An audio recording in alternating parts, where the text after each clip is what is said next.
Bom dia, alunos de carreiras militares, como estamos?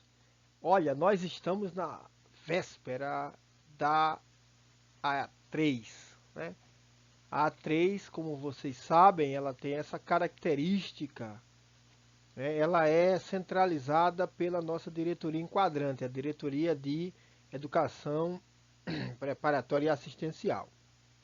Então, nas diversas disciplinas, vocês vão fazer uma espécie de prova centralizada de todo o sistema do Colégio Militar. É por isso que você tem essa blocagem, digamos assim, de disciplinas. Essa é a razão.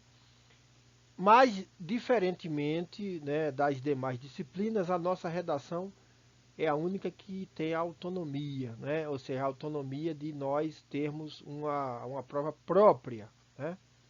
Uma prova própria. Embora o assunto seja o mesmo, variam os temas e assim por diante.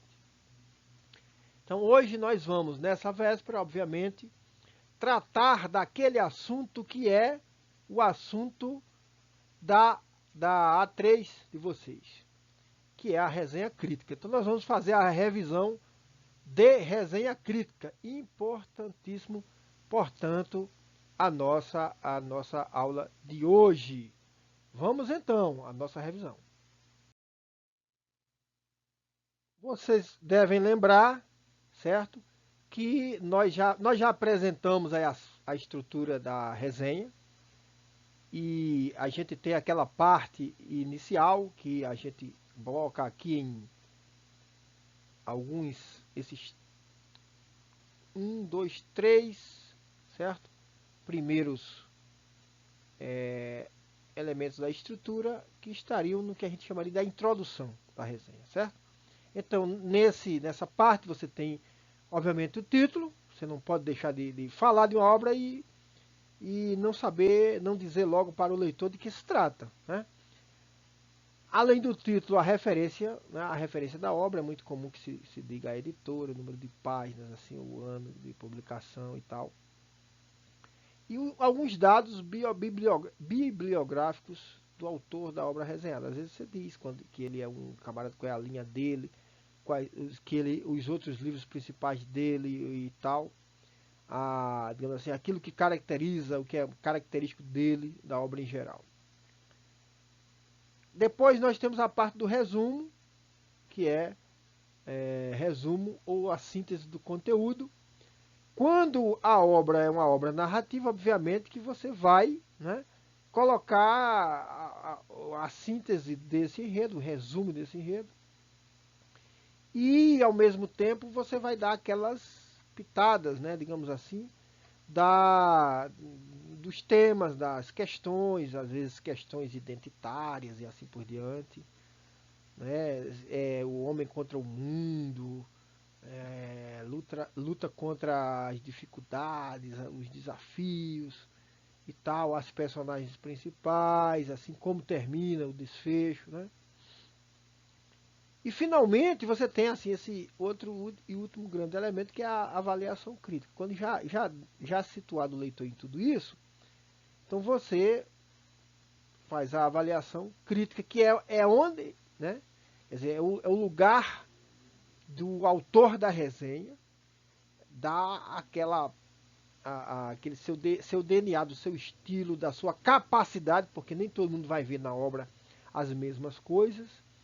Aí é que vai entrar sua visão de mundo, o que vai entrar a sua capacidade analítica, o que vai entrar o seu conhecimento prévio, o seu repertório cultural, certo? Bom, características dessa resenha crítica agora, né? Resenha crítica. Então, algumas são de natureza mais formal. Por exemplo, a linguagem tem que ser concisa e objetiva. Se você começar a ser prolixo, ou seja, escrever demais para dizer algo que você pode dizer em menos palavras, obviamente você vai perder espaço. Isso porque vocês terão, já dizendo aí para vocês, no desafio de vocês terão a limitação de linhas normal de uma redação. Depois, o texto tem que ser em terceira pessoa. É recomendável. Você tem que imprimir uma neutralidade.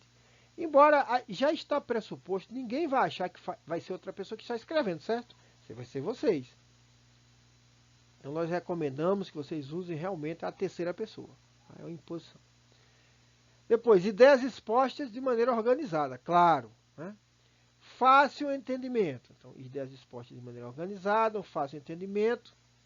Conhecimento completo da obra.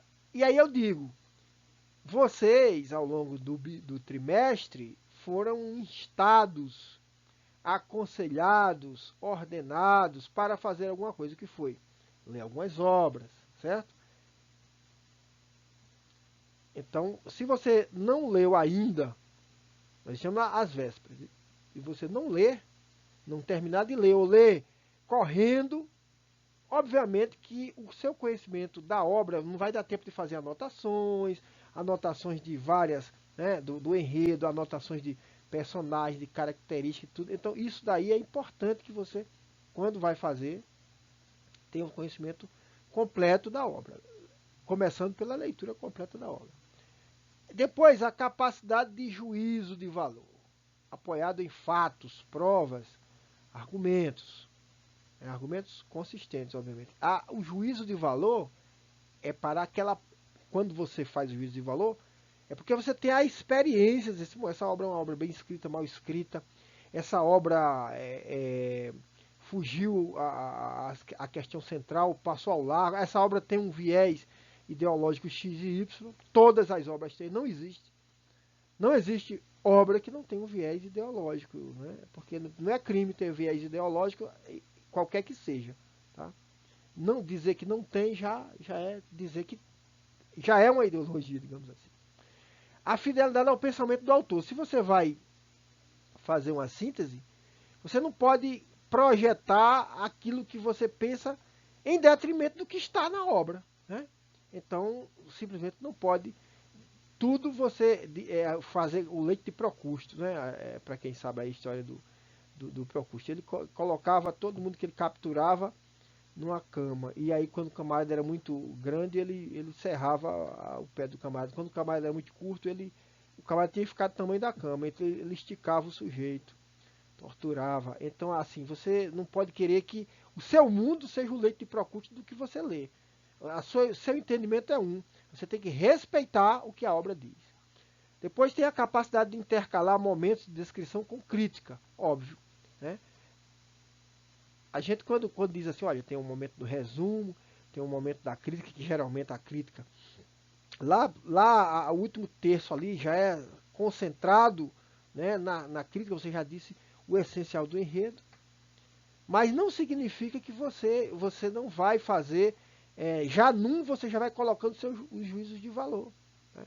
Quando você está no resumo de uma narrativa, o seu palavreado já vai dizer mais ou menos o que você entendeu. Já é um juízo de valor.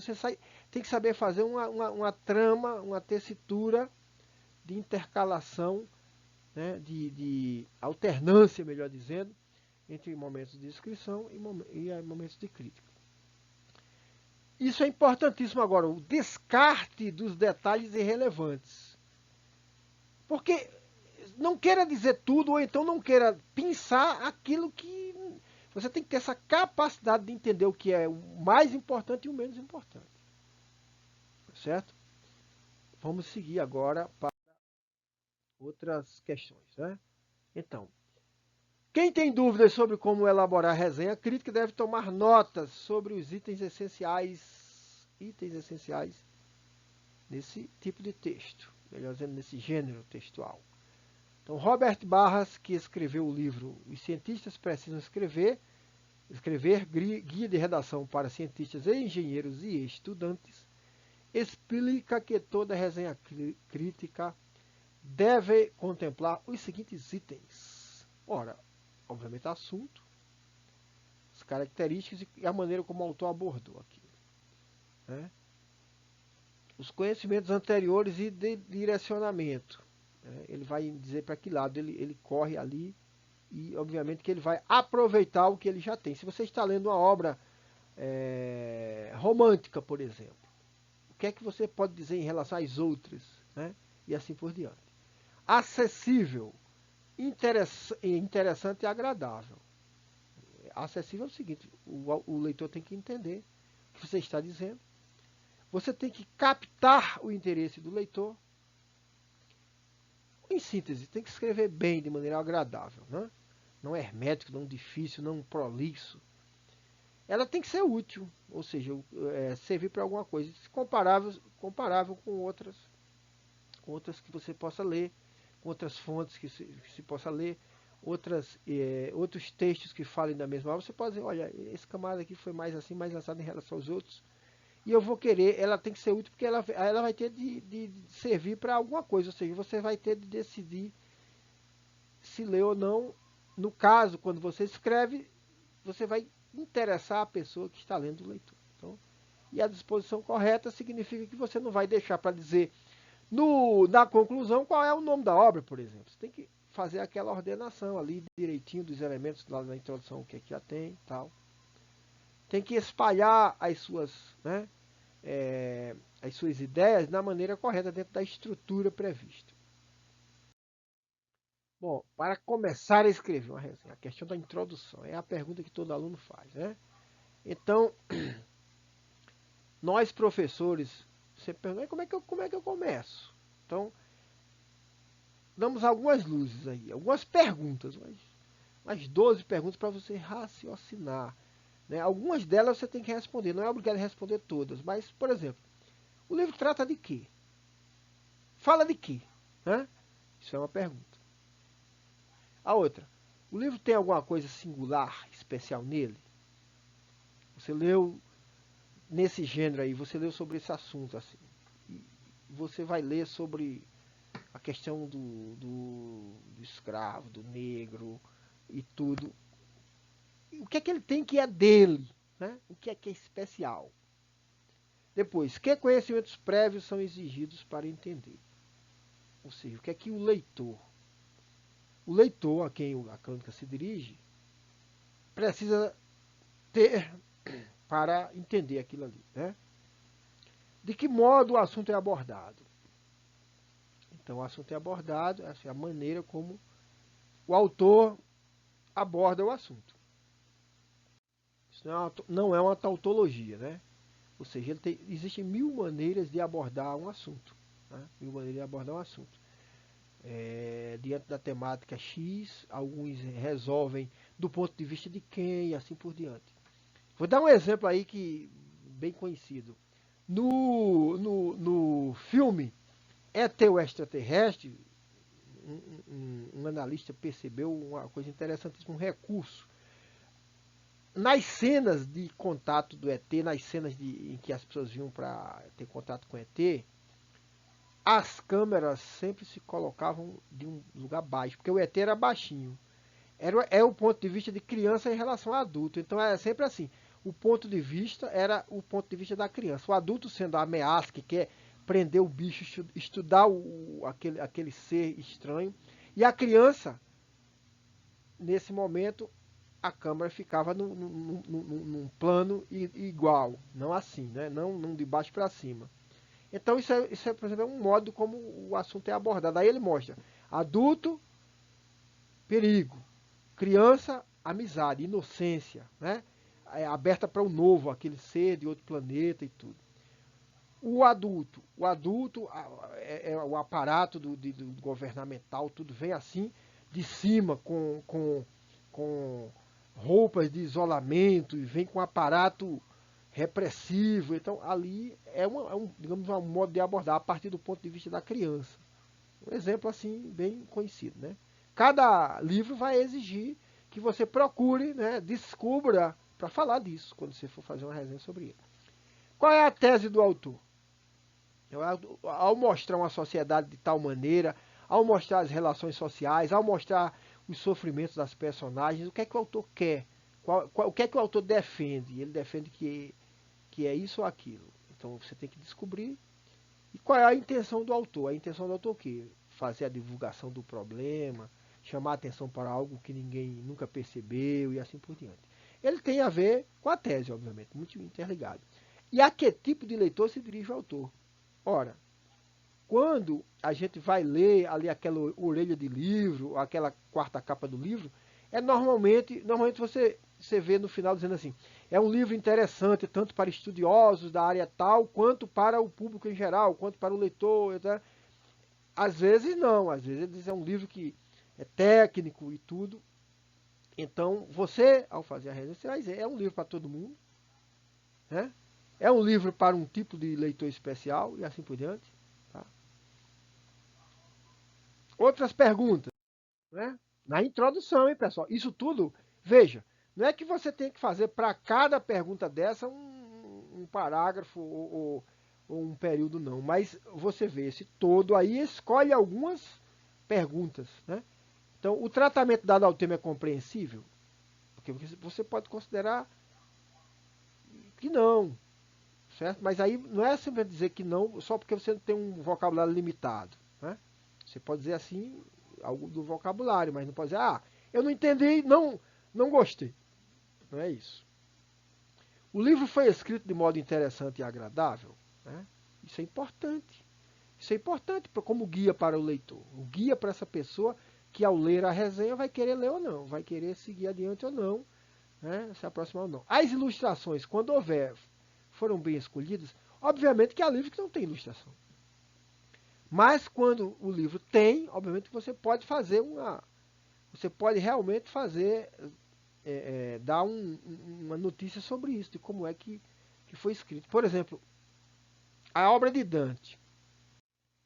A obra de Dante, a Divina Comédia, que é um trajeto aí, isso faz parte da cultura em geral de vocês.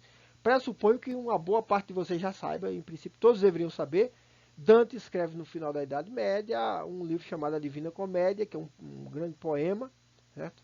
E que o autor, né, que seria em princípio o próprio, a personagem como se fosse ele mesmo, sendo conduzido pelo poeta latino Virgílio, vai percorrer o céu, aquele céu do católico da Idade Média, com aquelas visões de vários lugares, vários planos em que as pessoas, os pecadores, pagavam seus pecados eternamente, depois ele vai ao purgatório e depois ele chega ao céu, né? Então, tão conhecido quanto essa obra são as ilustrações. Algumas ilustrações que foram colocadas em edições, as ilustrações de Gustave Doré, um ilustrador francês, eles são quase que indissociáveis, porque são de uma riqueza. Então, se foi colocado ali, foram bem escolhidos. Embora, nesse caso que eu estou citando, não seja do autor, mas passa a ser da edição. Quando você está falando de uma obra, por isso que lá na introdução você diz a edição. Né? Então você diz alguma coisa da edição. Ali sim, aí você diz, poxa, é uma edição muito boa, porque as ilustrações trazem, né, toda aquela riqueza de detalhes, a alta qualidade artística, e aí, muito bem escolhido, cenas capitais, né, cenas capitais. O livro foi bem organizado, aí você vai ver os capítulos, no caso de uma narrativa, você vai ver se o enredo é bem posto, né? O leitor, que é a quem o livro se destina, irá achá-lo útil, aquilo é ligado àquela pergunta de ser útil ou agradável. Né? Então, tudo isso aqui, ó, são perguntas que você já vai dando uma notícia. Às vezes elas se transformam em poucos períodos, alguns adjetivos, algumas qualificações, atributos. Comparando essa obra com outras similares e com outros trabalhos do mesmo autor, a que conclusões chegamos? Certo? Então, assim, você percebe, se você está lendo uma obra de uma determinada época e você já leu outras obras dessa época, você pode ter. Se a obra aborda uma questão social e você sabe que existem outras obras que abordaram essa mesma questão, você pode fazer uma comparação ali breve, certo? E isso é uma dica para vocês. Agora, para isso, você precisa... A quem leu mais vai ter mais do que talvez fazer ligação, né? Bom, e como nós já falamos, isso aqui não é obrigatório tudo não, né? Você pega algumas coisas, tá? Agora a conclusão, tá? Também, quando a gente fala conclusão, já é aquele momento que você já deu enredo, agora você vai fazer a crítica e na crítica você vai se encaminhando para a conclusão, aquele parágrafo final. Então tem algumas perguntas a considerar, por exemplo, A obra usa graus de objetividade ou subjetividade apropriados à proposta inicial do autor. Tá?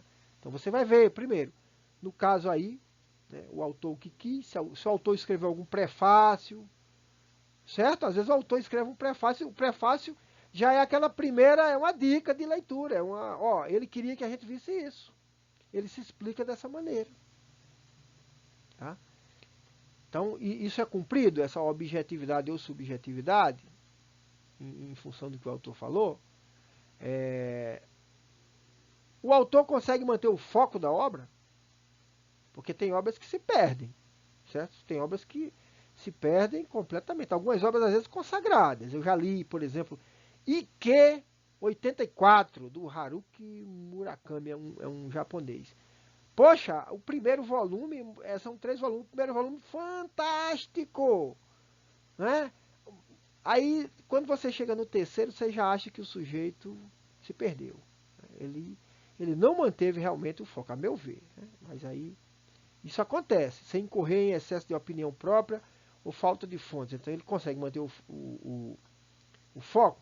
Essa de excesso de opinião própria ou falta de fontes que comprovam o seu argumento é para aquelas obras que são não ficcionais. Quando é ficcional, o autor ele já cria um narrador, e esse narrador pode ser mais imparcial ou pode ser de primeira pessoa, mas aí essa não é uma pergunta das mais, mas o autor consegue, ele deixa de narrar e começa a fazer elucubrações, e aí isso atrapalha a narrativa, ou ele deixa que a gente perceba, então coloca uma narrativa, coloca cenas fortes, coloca um desfecho que dá o que pensar, né? Então aí você vê tudo isso.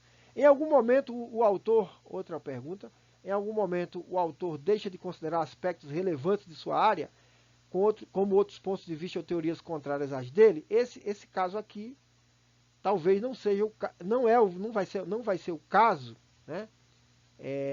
Porque não é um livro de opinião, é um livro que é uma narrativa. Se você vai fazer quando a obra é narrativa, aí você vai ver apenas se ele abordou o tema de acordo com os outros, ou se ele às vezes existem obras que respondem a mesmo narrativas, eles chegam a fazer uma crítica à outra, né? A fazer uma crítica velada ou não à outra. Mas aqui é mais para as obras que são de opinião, obras de não ficção, né? Defesas de tese, etc. Outra, o autor conseguiu atender aos objetivos a que se propôs ao iniciar a obra, aí você vai fazer aquela, né? Se ele colocou um prefácio, alguma coisa que disse antes e tudo, uma apresentação, se ele começa num tom e termina no outro. Vejam tudo isso. E finalmente, que contribuições a obra traz para a sua área? Aí é importante. A sua área de conhecimento ou grupo específico de leitores. Certo? Que contribuições? Porque às vezes existem obras que não são aceitas no seu tempo, são esquecidas, relegadas, e décadas ou séculos depois elas são redescobertas. A gente, poxa, isso já estava publicado em tal tempo e ninguém percebeu. Então, isso é também um dado, né? Um dado de cultura. Assim, que contribuições ela vai trazer? Ela aborda de uma maneira diferente. Então, se mais alguém falou sobre aquilo ali, o que é que ele disse a mais? Né? Que contribuição ele disse? O que é que ele disse? Ou de que maneira ele abordou aquele assunto? Que outros que também trataram do assunto, sejam autores da sua linha ou de outra, da sua corrente literária ou não, né? Ou principalmente quem é da sua época, né? Ou quem é da sua época, ou aquele grupo, ou aquilo que ajuda para um grupo específico de leitores, nem que esse grupo específico seja o que? O leitor médio, o leitor de ensino médio, assim por diante. Vamos continuar nossas perguntas para a conclusão. É possível justificar o uso da obra no contexto em que foi indicada, né? Uma disciplina da universidade, por exemplo? Então, assim, é uma obra que está sendo indicada, foi indicada para vocês, por exemplo. Vale a pena? Ela deve realmente ser estudada? Ela vai ajudar você? Né? ela é relevante. Então, aqui uma disciplina da universidade, leia-se o próprio currículo do ensino médio, né, que é o caso de vocês. Qual o comentário final mais importante que você faria a respeito da obra? Exatamente, é quando você pode dar aquele arremate. A última coisa que se escreve é sempre muito importante. Toda vez que a gente puder ser preciso, criativo, sentencioso, assim, dar aquilo, sabe aquilo que as pessoas vão se lembrar?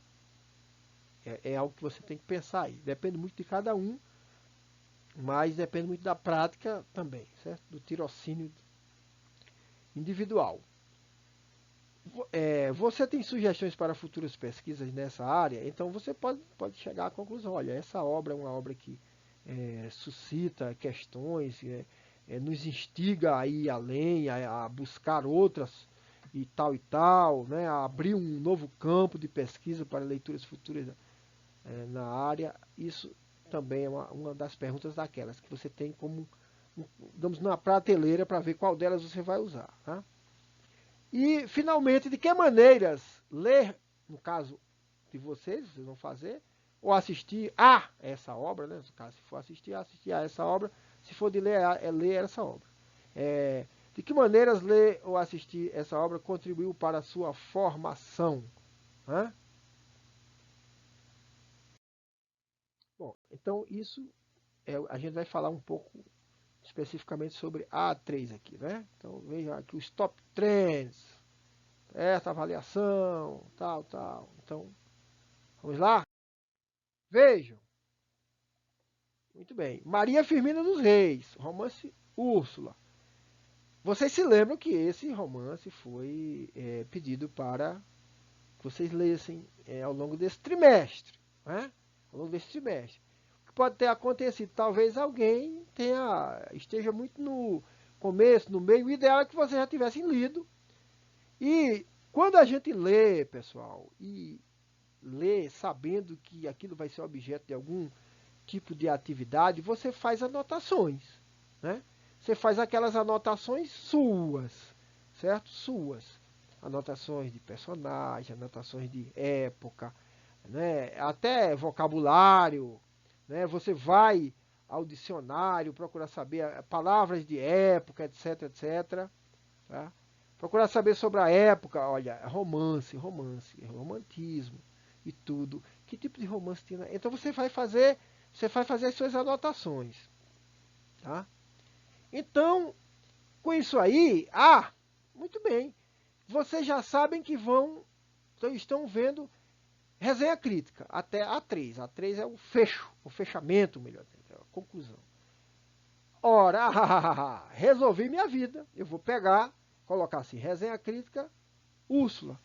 Vou pegar da internet, vou deixar do lado e resolvi minha vida. Não é assim, porque quem não fez a leitura, então a resenha crítica que vocês vão fazer, ela vai ter um enunciado. Né? Nós temos um pedido e nós vamos pedir itens específicos. Não é um item tão específico que você não... só doutor é que vai matar a charada, vai ter esse grau de abstração. Não. São questões que são candentes, mas você tem que ter lido. Se você não leu a obra, vai ter dificuldade, certo?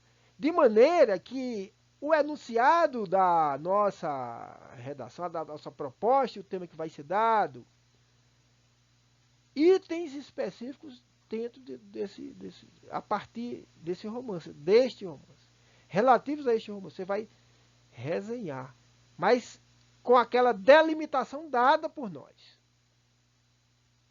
E eu digo mais, é uma delimitação que ninguém mais deu, viu? Então não adianta pegar da internet simplesmente. Você pode ter olhado em tudo. Né? Você pode ter olhado tudo. Porque se você fizer alguma coisa que já está lá, né, não vai dar certo, pessoal. A gente tem os programas que caça. E a gente coloca assim, mesmo que as palavras estejam parafraseadas e tal, vai cair ali aquele... Então, estruturalmente, a gente vai saber. Não é o caso. Sejam vocês, surpreendam-nos. Digam algo novo. Veja bem, vou ler de novo Úrsula entre o momento em que vocês terminarem, entregarem a prova, e o momento em que nós formos corrigir, Moá aqui vai ler de novo o romance, para ficar bem fresquinho na cabeça. E a gente, bom, ele escolheu bem esse item relevante, tal, trouxe dentro da delimitação que a gente der. Senão, é aquilo que se diz na gíria, barro, certo?